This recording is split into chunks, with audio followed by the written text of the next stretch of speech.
Hello, movie lovers. Bob for Bob's movie review here, and today I'd like to review for you the Universal Classic Monsters Icons of Horror on 4K.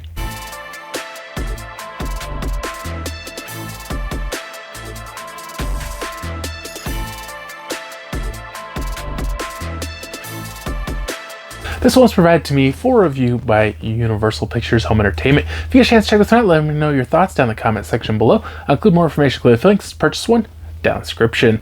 So first off, it is interesting that they did just the 4 movies on this one. I do have, not necessarily the same set, but Universal did put out the Essentials collection before, which was 8 films, kind of the most well-known monster films from Universal's library.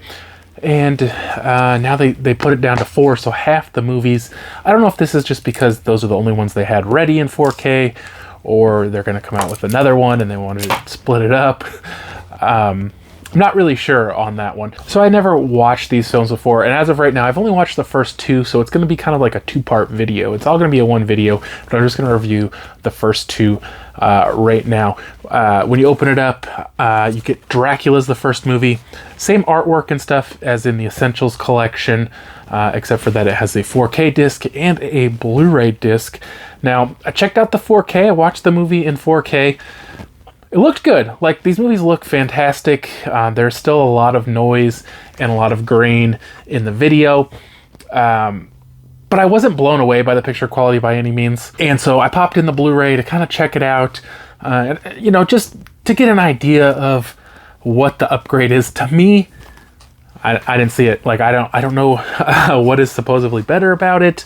The 4K is actually kind of dark, and the Blu-ray actually looks a little brighter. So I don't know if that's intentional, but I preferred the brighter look of the Blu-ray.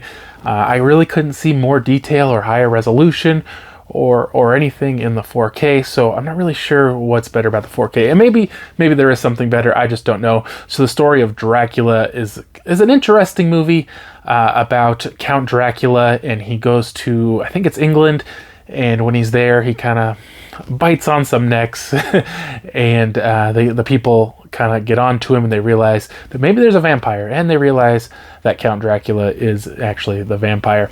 Now, that is kind of cool. I like to see all this old classic, you know, like the original look of Dracula, and it is fun to watch. The movie's a little slow to me. It is only like an hour and 15 or so runtime, but I don't know. I kind of like it, but I didn't love it. I gave it a 3 out of 5. The second one is Frankenstein, and you know, a lot of people know the doctor is named Frankenstein, and it's actually just known, the monster is just known as the monster. And this one, again, in 4K and Blu-ray. The 4K, to me, again, it didn't really seem like it was probably much of an upgrade. I checked out the Blu-ray. I honestly couldn't see the difference. They looked the same to me.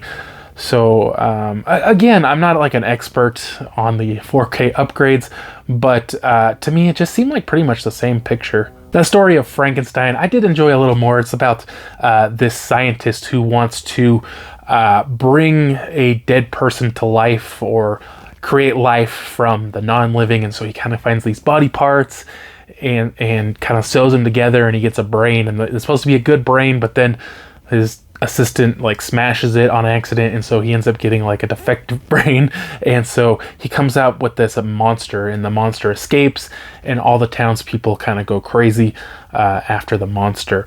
Now, it's definitely a much more interesting movie to me than Dracula. A lot more action, a lot more fun. Still, again, cool to see that classic Frankenstein's monster look that's so well known and popular. And I enjoyed that one quite a bit. I gave it a 3.5 out of 5. Alright, so I checked out the second 2 movies now, The Invisible Man, and this is the story of a man who, through experimentation, turns himself invisible. This movie starts out kind of slow. He's already turned himself invisible, and he's wearing kind of all the bandages and stuff so people can see him, and he goes to like a boarding house or some kind of hotel or something. I don't know exactly what you'd call it, but I guess he's trying to find a cure, and he ends up kind of going back and asking this guy to be his partner, and that they're going to kind of take over the world, because if he's invisible, he can do anything. You know, nobody will know what he's doing. He could find out secrets or, you know, kill people or do whatever. And he ends up actually killing some people. And we find out that the drugs he took or whatever kind of make him go crazy. And he's just real crazy and out there. I thought this one got really good after a little bit. Like I said, the beginning was a little slow. But I actually enjoyed it quite a bit. The 4K, again, I didn't really notice a difference between the 4K and the Blu-ray, but I gave the movie a 3.5 out of 5. Definitely, I think Invisible Man and Frankenstein were my two favorites. And then the last one, The Wolfman, is the story of a man who gets bit by a werewolf and becomes a werewolf. Pretty straightforward story. It's a little confusing because the werewolf he gets bitten by looks like a wolf, but he turns into what looks like a man in a hairy man. So he's out in the forest or whatever at night, and somebody's getting attacked, and he beats him off, and he kills the wolf, only to find out that it's not really a wolf, it's a gypsy. And so then they think it's just an accident or whatever, but he got bit, and then he finds out that he's actually become a werewolf as well. I did enjoy this one, but again, I didn't love that one. I gave it a 3 out of 5. I didn't even bother comparing the 4K to the Blu-ray, because to me the other three looked almost identical. Now for the box set, guys, like I said, the 4Ks to me, it didn't really seem different than the Blu-rays. I don't have a setup where I can do a side-by-side comparison and really just dig deep into the quality. But if I can't watch one and watch the other and see a big difference, is it really that much of an upgrade? Maybe, but I didn't feel like it was for sure. I was complaining about the case. I did find, Universal loves making these books, and they look cool, but the disc holders are always kind of a problem. Now, I believe they actually made the openings bigger on these, and the problem is, like, when you pull them out, you're always going to smudge the bottom, and it's not a big deal, but you got to wipe it off before you put it in, or you'll have trouble playing it. But what I found out is, I think, and I have big hands, so keep that in mind. If you put your finger underneath but above the disc, you can actually get your whole finger in there, and then you can just pull it out real easy. So that's actually pretty good. It works. I can already see it's wearing a little right there, but you know, how many times do you pull these out of there? So I could be wrong, but I think they made those holes bigger, which I think is an improvement, easier to open. But so overall, guys, I did enjoy these. I had never seen them to my knowledge. Some classic movies, definitely a different time in movies, and from what people would expect from a movie. You know, a lot of the more violent stuff is more implied than seen.